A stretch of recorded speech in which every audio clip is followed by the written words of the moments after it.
Dito sa condominium na ito, kasalukuyang naninirahan ang online sensation/actor na si Kimpoy Feliciano. Kapansin-pansin ang mga tinatawag na succulent plants na nakadisplay dito. Ang gaganda naman ng mga halaman mo Yes, dyan. ano po yan, parang new business lang po namin ng pinsan ko negosyo yan. to. Opo. Okay. Bago lang po, nakakaisang ano pa, nagtinda po sa mga bazaar. Na ikaw Opo. mismo ang makikita nila sa bazaars? Opo.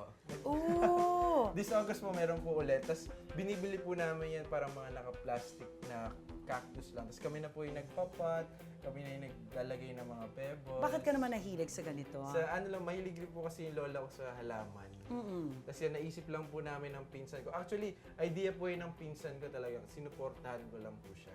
At saka nakakagaan kasi talaga sa mata pag yung Opo. tinitirhan mo, may mga nakikita Tsaka kang maganda ganyan. po sa bahay din yung may plants ka. Oo.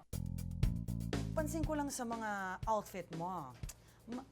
Masaya, makulay, Oh, bulaklakin. Makolor. Yan po yung uso ngayon eh. Is Short that a sleeve certain polo look na that you like? Naging style na lang, Bon. This ngayon lang. Siguro. May luho ka ba sa buhay? Ah. Kunyari, meron ka na bang naipundar sa pag-vlog mo o may pinag-iipunan? Ang naipundar ko po siguro yung college ko. Simula po nung nag-earn na po ako sa pag-vlog ko, sinabi ko po na sa kanila na ako na yung magbabayad ng tuition ko. Galing. And mahilig rin po ako mag-travel. Yes. So yun po, yung pagta-travel talaga yung So wala ka sa ginagawa ko material na bagay? Wala po. Oo. Yeah. Simpleng tao. Opo. Sa edad na 25 years old, imbes na puro hugot, ini-enjoy daw ni Kimpoy ang buhay, matuto sa mga karanasan at magpasalamat sa bawat araw na dumarating.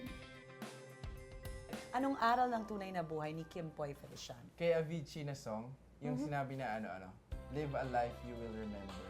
Kasi alam ko na lahat tayo ay mawawala, lilipas tayo.